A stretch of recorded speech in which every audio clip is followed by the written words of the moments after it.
Bienvenidas to Merendiando, part of Radio Luna Theater.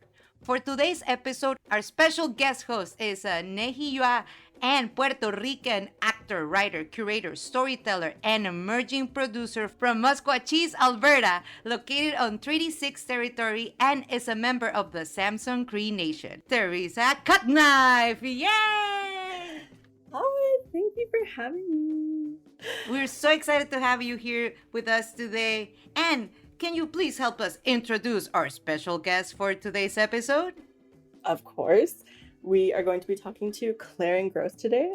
Absolutely love her. If you didn't know, or for the people at home listening didn't know, Claren Grosz is a Toronto-based theater and visual artist. She's also the artistic director of Pencil Kit Productions, a company dedicated to generating new work. Her theater practice focuses on physical, visually compelling work and collaborative alternative theater making. Her current show at the RUTAS Festival is called I Love the Smell of Gasoline, and I'm so excited to talk with her today and ask her about her process and about the show, so I'm so excited. And let's get started. Hi! Oh, we're so excited to have you. Claren, we know that this project, I Love the Smell of Gasoline, was born out of frustration and facing the impending doom. What a way to start an interview, you know? Let's just talk about the impending doom. And we want to know, what was the main catalyst that you saw something happen, you saw something that you were like, enough, I need to write this show right now? Yeah, so that was the 2019 federal election. So if I can bring us all back to that moment, it was Canada voted in a Liberal minority, and Alberta and Saskatchewan were just all blue, like across the board, not a single seat that wasn't blue. And so in my little world, I was getting phone calls from home, really stressed out about the layoffs that were happening. The economic situation there was really dire. They were really upset about the Liberal Party getting elected. Meanwhile, on my Facebook, I had friends posting memes mocking redneck Albertans for getting what's coming to them, in terms of like it was a backlash to Wexit, right? Being like, oh, like you guys need to get your heads out of your asses type vibe. And even just like within my friend circles, there was this like, oh my God, like, can you believe that like Alberta and Saskatchewan are voting all blue? Like, how horrific. And I felt this like tension between like the world that I know in Alberta and like I know the reasons why those people are voting blue. Not that I agree with them, but like I get it. And this like liberal arts world that I live in with all the viewpoints that I personally ascribe to, a real tension, like a how could these two worlds exist in such total opposite spheres, and like there's no like bridge between those two worlds. Like I felt like a little mini bridge, like trying to explain to my arts friends what's going on in Alberta, and then trying to explain to my parents like why everyone's so mad at that, like that kind of a situation. So, and I felt in that moment there was like a lot of hypocrisy, like a lot of people, I mean, we all love a scapegoat, like to point to and be like, oh, that's the cause of the problem. I mean, even just when we talk about how conservative Canada is as a country, we love to point to Alberta and Saskatchewan and be like, there's where it is. That's the heart of the problem. And I'm like, I don't know, I think that's pretty hypocritical. Like, I think like Calgary and Edmonton have Liberal mayors. At the time, they had an NDP provincial government. And meanwhile, we had Doug Ford in power and John Tory in power. And I was like, so it's not like there's an element to this that people in Ontario are missing, which is like, why is Alberta voting conservative federally when they're not necessarily voting that way on a provincial or municipal level? So anyway, I was like, I feel like I need to bridge these worlds, and that's where the script came from. I hear you about that kind of like tug of war of being a prairie person, and yeah, just having that experience of like being from Alberta, and like you're saying, like you know the perspectives, even if like those aren't your specific like beliefs or values. But I guess moving on to the like our next question, being born and raised in Alberta, do you feel any responsibility or I guess maybe pressure to talk about the effects of the oil industry on climate, or honestly like any other industry like in Alberta that's quote unquote like supposed to be the main contributors to climate change and things like that. I don't know that I feel more responsibility to talk about the problems with the oil and gas industry, only because I feel actually that like we know. I don't feel like there's any Ontarians who don't think that the oil and gas industry is absolutely appalling, or the coal industry or anything like that. If anything, I think I feel a responsibility to complicate the conversation and again bring like this, like here's what's actually happening on the grounds. I think it's the difference between how we talk about problems that aren't ours to solve, like when there are problems over there, versus how people talk about problems when they are theirs to solve. If they're not yours, you have a lot more perspective. You know, if you don't work in the oil and gas industry, it's easy to look at it and be like, yeah, that's what are we doing over there? Like, that's terrible. We should stop that. But if you are someone who's working in it, it's not that simple. I think I'm going to repeat myself here, but yeah, because being a bridge between those two things, because I think that we're not going to get anywhere if those two components of the world aren't talking to each other. Like, you know, people who are not involved in the industry can come up with as many solutions as they want, but that's not going to change anything until the people who are part of the problem and therefore have to be the solution are acting. And yeah, and that I don't know. It's complicated. That's why I wrote a whole play. You're like, if you want to know more, just come see the show. We're gonna dive into it, and it's gonna be great too. Like, it's because when I saw the one you did in Caminos, it was also like funny and endearing because I feel it's really important that it's like this is from your perspective. This is not like generalized. This is how it is. So yeah, that was like, yeah. I purposefully wrote it autobiographically because I was like, you know, all the stuff that I want to talk about, like the hypocrisy, the like not actually knowing what's going on. I can give you all the hypocrisy. Like I can give you all of the ignorance. Like I have it. And I was like, I think the whole thing is people get really defensive if they feel like there's a finger pointing at them. And I was like, okay, so if I can take this from a really personal place, then I think people will be able to absorb what applies to them just from watching me go through my own emotional processing. So in the last few years, you have produced and direct multiple projects. And with I Love the Smell of Gasoline, which I also love that title. It's so beautiful. And I do love the smell of gasoline, which is pretty good. You are the center of the play. Like you are the performer. This is it. It's you. And what is the difference between these roles when developing a project? Like when you were producing and directing, and now that you're center, like how does it feel different when you have all that experience being like behind the scenes? Honestly, thus far, I've been treating the project as if I'm the director and kind of ignoring the performer aspect of it, like in all the workshops we've done so far. So like the performance is like the last piece that comes in on the last day, and I basically just memorize my lines and get up and do it. So this going into RUTAS, that's going to be my first time actually becoming the performer and letting go some of the directorial stuff. I've hired Will Dow as a director. So he's gonna help me out by taking some of that mental load off of me and helping me get into a performer place. I'm nervous. I haven't performed since I graduated acting school, so we'll see. It's going to be different. It's different now, but up until now, it's been kind of the same. I've been ignoring the performer aspect and just focusing on directing and producing.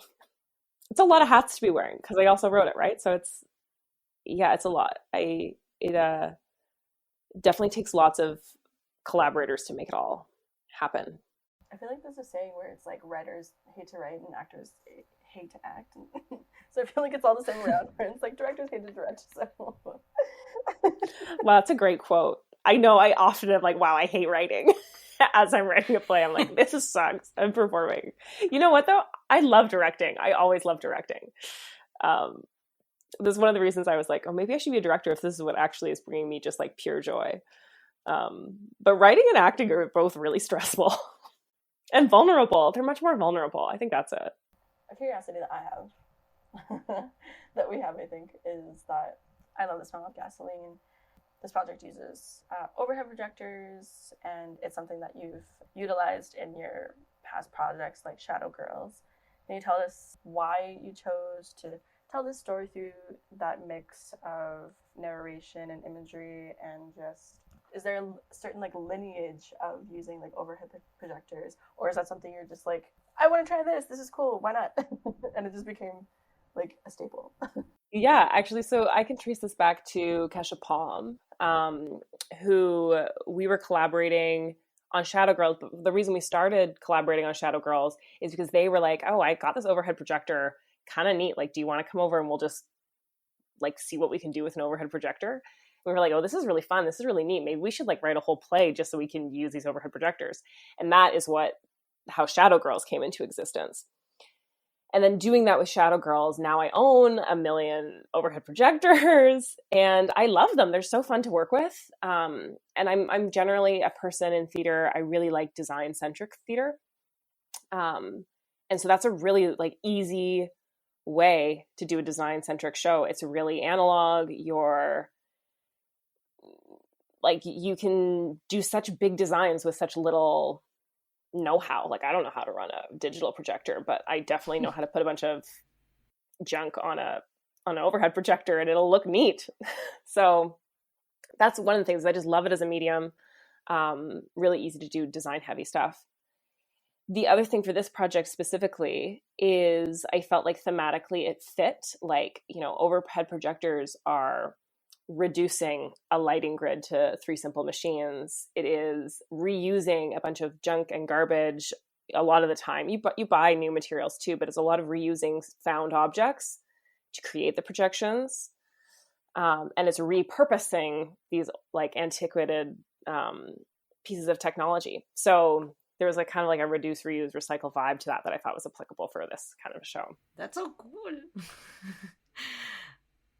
And talking about analog and like video and stuff, last time we saw this piece was the Caminos Festival, and it was a video because pandemic times, and now we get to see it live at RUTAS. And what does it mean to have like ongoing support also from Aluna being like, hey, we saw you at Caminos, we loved it, let's see it like live. So what does it mean to have the support of a theater company? And also, how did you grow it from that video? Because the video was like 10, 15 minutes?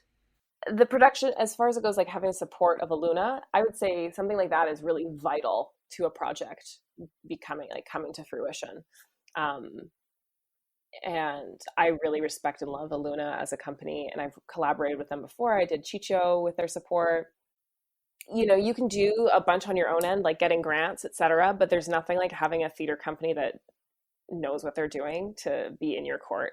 And also, like, honestly, it just bestows you with a sense of confidence, right? That like, oh, someone believes in the work, therefore it's worth doing. And that goes a long way if you're being a vulnerable writer that's like, what if it sucks?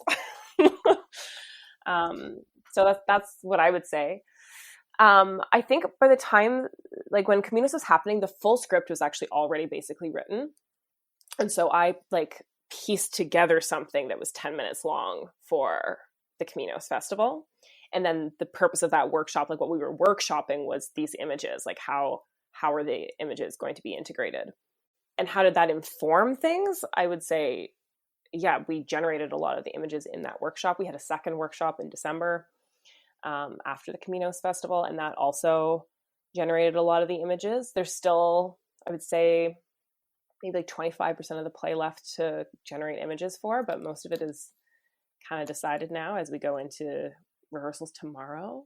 Prior to this, I feel like we had conversations about the projections, but also the relationship with the people operating the projectors, even though it is a one-woman show, and like and it's centered around your personal experience, it's still like very highly collaborative. How many people are actually like a part of the project?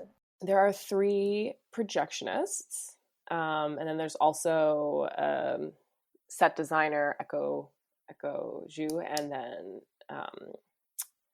sound designer Christopher Elizabeth, director William Dow, production manager Taylor Young. We got a lot of hands on board, which is really exciting as well. But in terms of the actual like in the room, on the performance, on the stage, it's me and 3 projectionists. All those people are amazing, by the way. So I know, it's a stacked team. I'm like, wow. I'm really excited about all of them. So with the projectionists, how is that building that relationship with them been? And like, how has that process gone? And honestly, just how important is that relationship together? Mm-hmm. So actually for this chapter, we have 3 new projectionists, some of whom I've worked with before and some of whom I have not.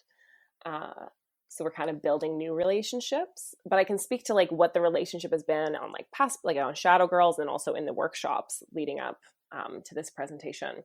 The projectionists are like absolutely equal players. Like the amount of work that they're doing, like those projections take so much, like choreography is how I would describe it. Like their hands are busy the entire time, prepping images, doing the images, cleaning up after that image, switching on beat to the music that is playing. It's like pretty incredible. Yeah, they are definitely like the co-stars of the project. And the audience can see like their position, so they're in front of the audience. The audience will watch them do their work. And then in terms of like my relationship to them, like it's really the whole thing is done collaboratively, especially up until now. We haven't had a director, so all the decisions in the room are being made collaboratively between me and the projectionists.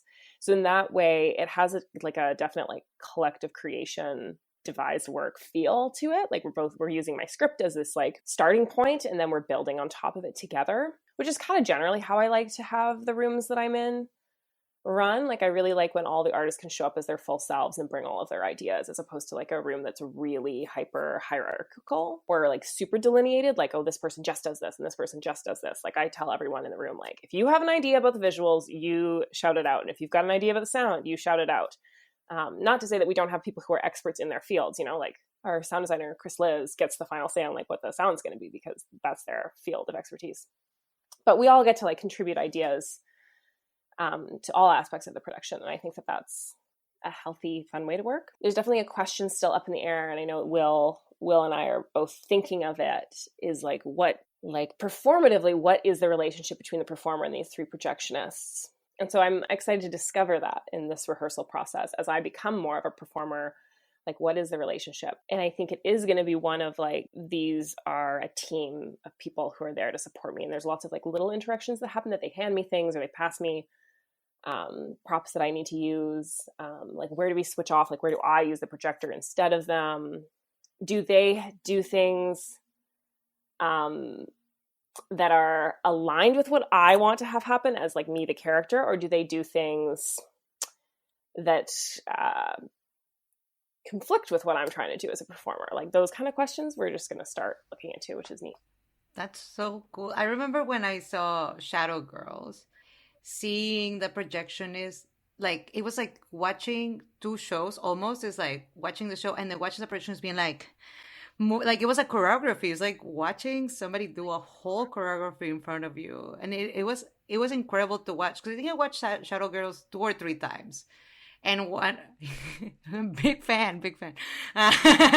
No, but I remember because I watched it when Sophia and Liz did it. Mm-hmm. And I also watched it at Rhubarb. Yeah. Right. And I remember watching the projectionist also being so into this, like in the story, and you can be like, oh my God, your energy, even their energy, you are like in the whole environment. Like I think that's the main thing, is that when you see the whole thing just having the same energy, and you're like, this show, oh my God, I can feel it. Because what they're doing is like really labor intense. So it is incredible.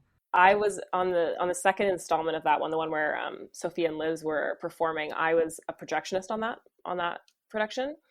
And the feeling of doing it as a projectionist too is like, it's just so neat. Like it gets into your body, and it's like muscle memory, being like, okay, now I put this transparency on, and then I pour water, and then I hit the light switch off, quickly switch onto this puppet, move it to the beat of the music, switch, boom, pass this thing to the next projector, go. And then every once in a while you'll get a lull, and you're like, okay, that number is done. Like that dance number is done. Now I prep for the next one. Mm-hmm. Yeah. So it's really energizing to do as well as to watch. I think you pick that up as an audience member, right? You're like, wow, it's like pretty incredible to watch them do it. I'm like, yeah, go. Yeah. That's why I think it's so interesting if you say, what is going to be your relationship with this piece? Because there's so many things you can do with this artist. Like so many ways how you can tell a narrative. So yeah, oh, interesting, juicy, really good.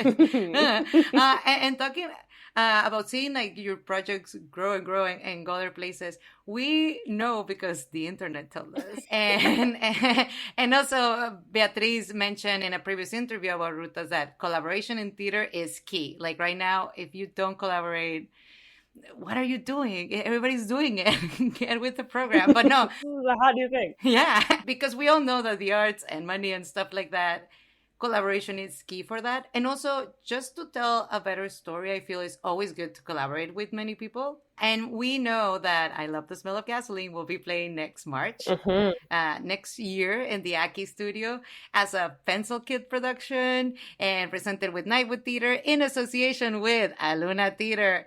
And we just want to know, yeah, I know, like, yay. Most of our listeners are theater people. And we want to know, like, what is the process of reaching out to companies when, because I feel a lot of people, when you start a show, you're like, I have no idea. Like, I have this idea, I have this script. I don't know what's next. So how did you reach out to these companies and how did you know they were the right fit for you? Great question. So I would say the seed for reaching out for a lot of the projects I've done, because I also work as a producer on several other projects, and it almost always starts with a recommender grant. So you get a recommender grant or several, and then you reach out to the companies that gave you that recommender grant and you ask them for more support. And that could look like dramaturgical support. That could look like space is a big one. Like the thing, you know, the companies aren't likely to have a lot of money to give you, especially at a beginning period. So your ask is usually something like, I need space to workshop something, and I need advice. I need mentorship or dramaturgical support. And they're usually happy to give you that kind of support. And then from there, so you tie that in with applying for grants. And then that's, I think, another big thing about being able to work with these companies is they also have limited funds, right? Like they have limited operational funds. So if you can secure some more funding and come to them and be like, okay, hey, I've got this funding. Can we all do this together? Then you all pool these collected resources. And that's when it happens. So I'd say it's you as an individual applying for grants and then following where the doors are opening and harnessing that as a collaboration. But the other thing is also laying seeds. Like if you're someone who's fresh out of theater school, like Andrea Donaldson is one of the people that I immediately asked to go for coffee when I graduated. Like I can remember sitting outside of Tarragon Theater with her when she was the associate artistic director there and being like, what do I do? I would also recommend having better questions than big vague ones like, what do I do now? But Andrea indulged those big vague questions. So I started building a relationship with her as well. And so, yeah, I think personal relationships are also really key. Like I had a friendly enough relationship with Andrea, you know, and I made sure to like go see her shows and talk to her on opening night and stuff like that so that she knows who I am as a human. And then the same thing with Aluna. Like Aluna and I worked together on Chicho by Augusto Bitter. Similarly, they supported the production and also helped, like we were part of Caminos with that project. So also helped with the whole developmental process. And so I just got in, I'm putting that in air quotes, in with Aluna Theater, which meant like I was, you know, reaching out to Bea as a mentor, reaching out to Trevor as a mentor. And so all those things come together. Like I feel like this project really is the fruit of seeds that I planted so many years ago. Like it's not like I woke up one day and I was like, I'm going to make a project happen. Like I planted those seeds so long ago. So if you're like coming out of theater school, plant your seeds now, expect crops in 7 years. And how do you know they were like, this is the people I want to work with? I want to give it like a smart answer to this, but I honestly think it's just one of those things of like the people who you naturally click with. Like when I went for coffee with Andrea, we like, again, it was just, we built like a human kind of connection.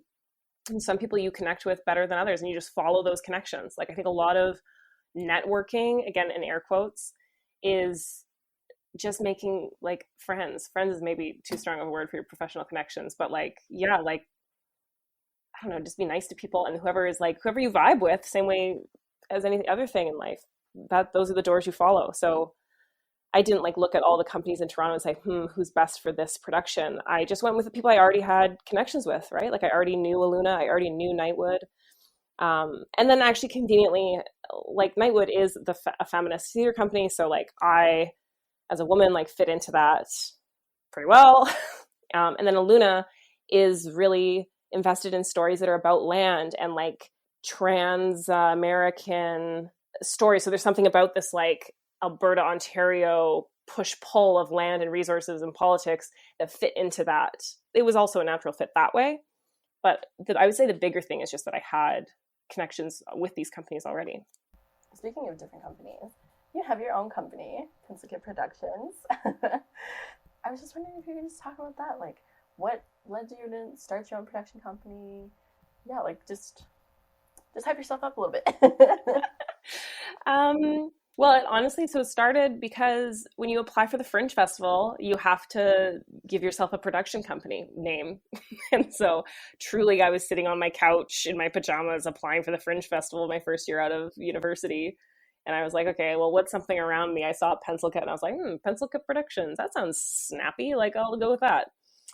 And then after I did the Fringe, I was like, okay, so that's what self-producing feels like. I think I could do some more of that. So I did a couple of really indie level shows, like crowdfunded shows kind of vibes, profit share kind of vibes. And then I stuck with the moniker because it already had a following, a modest following, but it's better than starting from scratch, right? So, and then I was like, okay, well, now I want to apply for grants. I guess I'm going to continue using this production company. So it just kind of like happened. Started as just a moniker and then it just gained traction. So that's how I did it. Yeah. I like it. Simple, straightforward. Yeah, just I feel like all my things here are like, you just do a thing. If the door opens, you follow the door. Follow that door, follow that open door. And I really like producing, actually. Well, I don't know if like is the right word. Yeah, writers hate to write, actors hate to act, producers hate to produce. I think that's accurate. Yeah. I always, whenever I'm writing a grant, I'm like, oh my God, this is the worst thing in the world. Like, never let me do this again. I hate this. But there's nothing like getting a grant. Honestly, that will make my whole month. I'm like, great, nothing can go wrong this month because I got a grant. So I'm lucky that I have the right skill set for being a producer. And I think that being able to self-produce is so essential to being an artist in today's world. And if you're someone who can self-produce, I absolutely encourage you to do so and write your grants and get support, get someone to read your grant, get someone to help you out, someone who knows what to do, or get someone to like show you their old successful grant submission. That's also really, really helpful. But if you're not someone who has that skill set, find someone who's an indie level producer and get them looped in early and learn together, grow together. Like, they're not going to know exactly what they're doing, but you don't either. And so it's going to be great. And then you start building a long-term relationship. Again, yeah, your best networking is making friends with people who have good skill sets. Yeah, I think self-producing is really interesting. And speaking about conversations and new perspectives, the RUTAS Festival was born out of a desire of bringing art across the Americas to Toronto and to encounter new perspectives, voices, and ideas, and to engage in conversations over arts and human rights. And we wanted to ask you, what conversations or engagement do you hope I Love the Smell of Gasoline will bring to our audiences? I think I have to talk a little bit about what I'm not trying for to then talk about what I am trying for. I think a lot of art about climate change stresses how dire the situation is and how awful it is and how like appalling human behavior is. And you leave being like, yeah, I'm appalled by everyone and myself, and the world is ending, and we definitely have to do something, but you don't necessarily know what to do. And it's just difficult. Like, I think emotionally it's a lot to handle. Like, it's like going to get berated. Do you know what I mean? That's how it feels. And so, like, I think one of the things that I wrestle with as someone who cares about the climate is there's a lot of emotional labor in it, actually, of like, how do I balance all these feelings of futility and responsibility and anger and hopelessness and all of this stuff. How do I balance that in a way that I can then manage it and move forward with an action mindset? And so I think with this project, I'm hoping people come and they feel a softening, like they're able to look at themselves and see that, oh yeah, as a human, I can hold all these things. I can hold some guilt and some hope and some, I can hold all of that as an individual. And if you can like give yourself the space to still be a flawed human and still want better, then I think you can also give other people the space to be flawed and still want better. And I think if we're working from that place, as opposed to like a kind of moral absolutism, you're more flexible and you can find solutions that are actually possible. So I think I am hoping that people come to my show, they feel a softening, they feel a sense of self-forgiveness enough to then collaborate with other people and move forward and have conversations with a more nuanced, open to nuance and complexity in these conversations about the environment. Less finger pointing, more understanding, and then therefore, how can we move forward together? Mm-hmm. And then, I'm so excited to put it together. I'm so excited to see the show. On the podcast, every episode, the current guest is asked to pose a question for the next guest. So just to keep the conversation going across like practices and across borders, the question that is posed for you comes from Shahrzad and Anna, the creators of Children of Fire. Anna's question: what led you to theater? How did you start doing theater? And then Shahrzad's question, I'll repeat it after, is how does kindness play roles in your art? I've been in theater like since I was a kid. I think that's the answer for a lot of people, right? I did community theater growing up and school plays and stuff like that. Which honestly was just, I was the kind of kid that loved to be on stage. I just loved it. I loved it. And it was like playing pretend. I was also a kid who played pretend for so long, and theater was a way to continue playing pretend after you grow out of playing pretend, I did not ever consider it as a career path. Actually, in high school, I was like more of I was a math kid, and I was really into visual arts, and it did not occur to me that like real people did theater. Like in my little teenager brain, where like other people don't exist, I was like, yeah, plays happen, but like I didn't know people made that happen. And then I was planning on doing something like architecture. And then there was one day in drama class that the drama teacher pulled me and a few other kids aside and was like, okay, so you've got to start preparing your auditions for university. So here's what you need to do. And just like, as if it was assumed. And I was like, I remember looking around being like, did I miss the first conversation? Like how, what? And, but yeah, just the way she talked about it, it was so obvious that that's like what we would all be doing. And I was like, okay, great. I guess that's what I'm going to do. I'm going to do that. If that's possible, then yeah, why not? So that's how I came into theater professionally, was on a big why not. Well, that being voluntold. Yeah. So you're going to do this and you're going to audition here. Exactly. And to repeat Shahrzad's question, she asks you, how does kindness play roles in your art? I think that kindness is so essential. And actually, I think that that's also the core of any like activism or anything. I think kindness has to be at the center of it. Like if you're fighting for human rights, like caring for your other humans has to be at the core. In theater, the way that like the practicalities of being kind to each other works out is, again, making space for every artist to feel like they're arriving on the project as a full artist. Like I just think, like, how do I want to be welcomed onto any project? Is I want to arrive as my full self. I want to be able to I just want to be able to bring my full self. And so that also means like making room for people's identities, different ways of working. I think being really clear about the ways that you work off the top and encouraging transparency so that, everyone can be transparent about the way that they work. So I say things like that, like, how rigid are you about start times? How long do your breaks need to be? Accessibility needs, stuff like that. And everyone's needs are different. Like if you're someone who's like, I need to start at 9:00, or if you're someone who's like, listen, I've never been on time anywhere. I think both of those are fine. I think you just have to discuss it ahead of time, and kindly. So I think kindness, super essential. I don't know. I try to work a lot of kindness into everything I do in life. It's an ongoing. I think you can always be more kind, but yeah, and being kind to yourself too. I think that's important. Yeah, very important. Best advice: be kind to yourself, please. Yeah, I think people are actually really bad at that. Maybe first and foremost is being kind to yourself, especially in the arts. Like, it's so easy to be like, "Oh, my performance was crap. My script is crap." Like, but and I'm like, that's not helpful.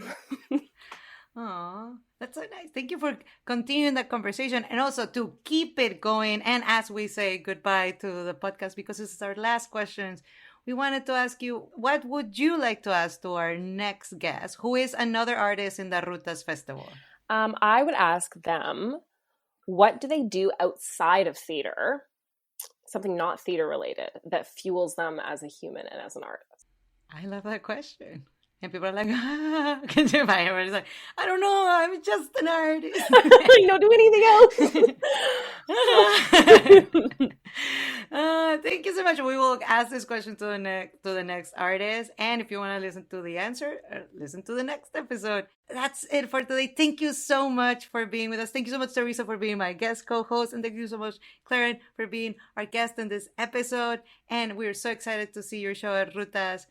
Thank you so much for being here. Thank you so much for all the thoughtful questions and for being such great hype people, both of you. Thank you. Check out the RUTAS Festival from September 22nd to October 9th. For more information, visit alunatheater.ca. Hope to see you there. We're speaking from Toronto. This is the traditional territory of the Haudenosaunee, the Anishinaabe, the Wendat, and Mississaugas of the Credit.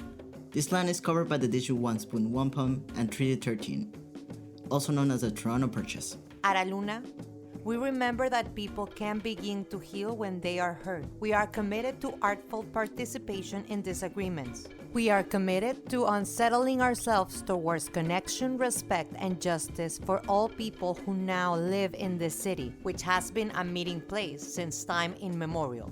Radio Luna Teatro is supported by Aluna Theatre with support from the Toronto Arts Council, the Ontario Arts Council, the Canada Council for the Arts, the Department of Canadian Heritage, and TD Bank. Aluna Theater is Beatriz Pisano and Trevor Shelness. Radio Luna Teatro is produced by Mónica Garrido y Lucía Linares. For more about Aluna Theater, visit us at alunatheater.ca, follow at Aluna Theater on Twitter or Instagram, or like us on Facebook.